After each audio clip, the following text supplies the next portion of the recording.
সংগ্রামী সভাপতি জাতীয়তাবাদী ছাত্র দলের রাকিবুল ইসলাম রাকিব, এখানে উপস্থিত রয়েছেন 90-এর আন্দোলনের বীর গাথার একজন নায়কেরা, আমানুল্লাহ আমান, ডাকসুর তৎকালীন ভিপি, সর্বদলীয় ছাত্র ঐক্যের প্রধান নেতা, আমাদের অগ্রজ প্রতিম ছাত্র দলের সভাপতি আসাদুজ্জামান রিপন, আমার সহকর্মী ফজলুল হক মিলন ছাত্র দলের সাবেক সভাপতি, নাজিব উদ্দিন আলম ছাত্র দলের সাবেক সাধারণ সম্পাদক এবং ডাকসুর এজিএস ছাত্র দলের সাবেক সভাপতি, আব্দুল কাদের ভূঁইয়া জুয়েল ছাত্র দলের সাবেক সভাপতি, রাজীব আহসান ছাত্র দলের সাবেক সাধারণ সম্পাদক, আমিরুল ইসলাম আলিম সহ জাতীয়তাবাদী ছাত্র দলের এখানে উপস্থিত ভাই বোনেরা, আমি স্মৃতির উল্টো পথ দিয়ে হাঁটতে হাঁটতে মিশে গেলাম। মনে হলো 80-র দশক এবং 90-এর দশকের প্রারম্ভের 1-2 বছর কণ্ঠ থেকে জাতীয়তাবাদী ছাত্র দলের নিশ্চিত স্লোগান, মতিহারের সবুজ চত্বর থেকে ঢাকা বিশ্ববিদ্যালয়ের এই শহীদ মিনার আর্টস ফ্যাকাল্টির এই স্লোগান শুনতে শুনতেই বেড়ে ওঠা, গড়ে ওঠা এবং আমার যে রাজনৈতিক চেতনার যতটুকু স্ফুরণ এই জাতীয়তাবাদী ছাত্র দলের প্ল্যাটফর্ম থেকে, আমার মনে হলো আমি যেন আবারও সেই 35, 36, 40 বছর আগে ফিরে গেছি। আজকে আমার এই ভাইদের পাশাপাশি কাছাকাছি থেকে 12টা 1 মিনিটে আপনারা মোমবাতি প্রজ্বলন করলেন শহীদদের স্মৃতির উদ্দেশ্যে। আমার কাছে এটি শুধুমাত্র একটা নিছক প্রজ্বলন ছিল না, যেটা রিপন ভাই বলেছেন, এটা শুধুমাত্র একটি প্রজ্বলন নয়, বরং রবীন্দ্রনাথ ঠাকুরের সেই কবিতাটির মতো আলো আমার আলো গো আলো ভুবন ভরা। আজকে এই মোমবাতির আলোয় শুধু শহীদদের স্মৃতি নয়, আগামী দিনে গণতন্ত্রের পদযাত্রায় এগিয়ে যাওয়া, আগামী দিনের স্বাধীনতা, আগামী দিনের কথা বলা, আগামী দিনের সুস্পষ্ট উচ্চারণের সেই গণতন্ত্রের বিস্ময়কর আলোকের প্রজ্বলন আমি এখানে দেখতে পেলাম আজকের এই মোমবাতি প্রজ্বলনের মধ্য দিয়ে। বন্ধুরা আমার,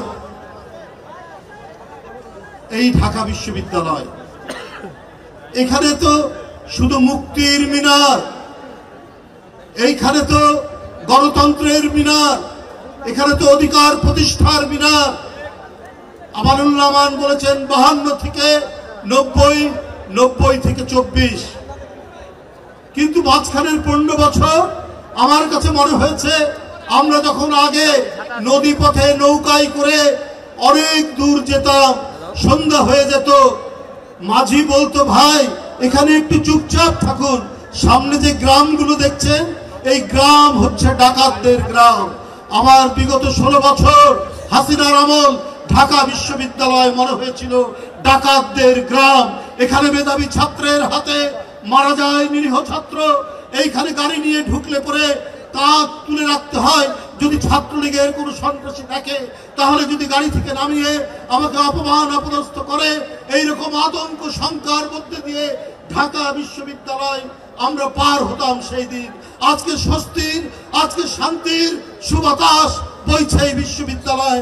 আর সেই জায়গায় দাঁড়িয়ে আমি 90, আমি 85, আমি 88, আমি 92 সালের সেই স্মৃতি, সেই সুমহান ঐতিহ্যের ঢাকা বিশ্ববিদ্যালয়, সেই 52 ঢাকা বিশ্ববিদ্যালয়, সেই 62 শিক্ষা আন্দোলনের বিশ্ববিদ্যালয়, সেই 69 বিশ্ববিদ্যালয় আবার মনে হলো যে এখানে আবার মুক্তির মন্দির, আবার এইখানে শান্তির সুবাতাস, আবার এখানে অধিকার আর সংগ্রামের মুক্ত কণ্ঠের আওয়াজ এখানকার গাছপালার মধ্যে দিয়ে প্রতিনিয়ত প্রবাহিত হচ্ছে।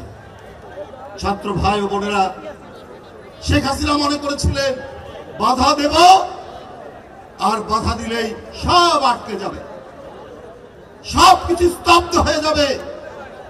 চৈত্রের গুমট গরমের মতো বাংলাদেশকে বানিয়েছিলেন শেখ হাসিনা।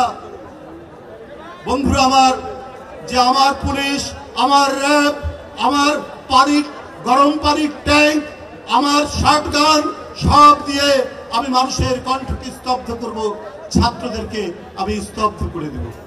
আমি চীনের একজন মহান কবি, তার একটা উদ্ধৃতি দিয়ে বলতে চাই। তিনি বলেছিলেন, পাবলো নেরুদা, নিশ্চয়ই আপনারা সবাই তার নাম জানেন। তিনি বলেছিলেন, if you cut the flower you cannot stop the spring to come. তুমি ফুল কেটে ফেলতে পারো, কিন্তু বসন্তের আশা তুমি ঠেকাতে পারো না। শেখ হাসিনা, তোমার এত কিছু ছিল, তোমার এত বাহিনী, তারপরে ছাত্রলীগ যুবলীগ, তারপরেও কিন্তু তুমি গণতন্ত্রের মুক্ত বাতাসে আনার যে সংগ্রাম, সেই সংগ্রামকে তুমি ঠেকাতে পারোনি। ছাত্র জনতার উত্তাল তরঙ্গ তুমি ঠেকাতে পারোনি। যে জুলাইয়ে কিছুক্ষণ আগে আমরা পদার্পণ করলাম, এই জুলাই একটি প্রবাহমান খরস্রোতা আন্দোলনের নদীকে সমুদ্রের মহালয় উপনীত করেছিল। বন্ধুরা আমার, সেই উপনীত হওয়ার দিন আজকে। সেই মোহনায় আমাদের বিজয়ের পথের একটি নতুন স্থাপনা হচ্ছে আজকে। এই জুলাই বেই আগস্টের 5 তারিখে শেখ হাসিনা পতন হচ্ছে। বন্ধুরা আমার, তাই আমাদেরকে যে শহীদ হয়েছে ছাত্রদলের প্রায় শতাধিক, 143 জন শহীদ হয়েছে। এর উপরে আরো ছাত্র, আবু সাইদ থেকে মুগ্ধ, ওয়াসিম আকরাম চট্টগ্রাম, কার কথা বলবো ফাইয়াজ, কার কথা বলবো বন্ধুরা আমার, এই সমস্ত আলোক পিয়াসী শিশুরা তাদের আত্মদান করে গেছে। এরা তো শুধুমাত্র সাময়িকভাবে স্মৃতির জন্য নয়, ওরা আমাদের প্রত্যেকের মনে, আমাদের মনের আকাশে ধ্রুব তারার মতো ওরা জল করবে। আমাদের ধ্রুব তারার মতো তাদেরকে আমাদের মনে রাখতে হবে। আজকে আপনাদের জাতীয়তাবাদী ছাত্র দলের এই যে শহীদ মিনারের আলোক প্রজ্বলনের মধ্যে দিয়ে আমি মনে করি যে আমাদের 36 দিনের বিএনপির যে কর্মসূচি, সেই কর্মসূচির এখানে শুভ সূচনা হলো। আমরা এই প্রজ্বলনের আলোকের পথ ধরে আমরা প্রত্যেকটি কর্মসূচি সফল করব। কারণ আমরা যারা জাতীয়তাবাদী ছিলাম, যারা এই দর্শনে বিশ্বাস করি, তারাই 16 বছর কোনো আপোষ ছাড়া, কোন ধরনের আত্মনিবেদন ছাড়া স্বৈরাচারের কাছে আমরা নির্দ্বিধায় আন্দোলন সংগ্রাম করে গেছি। আমাদের জনি নেই, আমাদের জাকির নেই, কত অদৃশ্য হয়ে গেছে আমাদের কাছ থেকে, কত গুম খুন হয়েছে এই ছাত্র দলের ছেলেরা শেখ হাসিনার পেটুয়া বাহিনীর শিকার। তাই বন্ধুরা আমার, গণতন্ত্রকে আমরা বুকে লালন করি। একজন কবি বলেছেন যে জীবনের চেয়ে দামি হচ্ছে স্বাধীনতা। আমরা সেই স্বাধীনতাকে লালন করব, আমরা সেই মুক্তিকে লালন করব, আর সেই স্বাধীনতার পতাকা পথ পথ করে উড্ডীন করে রাখবে জাতীয়তাবাদী ছাত্র দলের ছেলেরা। তারা 90 যে ভূমিকা পালন করেছে, তারা 80 দশকে যে ভূমিকা পালন করেছে, সেই ভূমিকার পথ ধরে তারা 24 ভূমিকা পালন করেছে। বন্ধুরা আমার, 23 পালন করেছে। আমি যখন ভোরবেলায় চেষ্টা করতাম একটা মিছিল করার জন্য, তখন একবার শুনছি একদিকে রাকিবের নেতৃত্বে, আরেকদিকে রাসিরের নেতৃত্বে মিছিল হয়ে গেল কিছুক্ষণ আগে। আমি চেষ্টা করছি একটা মিছিল নেওয়ার জন্য, লোক পাই না। তারপরে দেখি 2-1টা করে ছাত্র দলের ছেলেরা আমার কাছে আসে।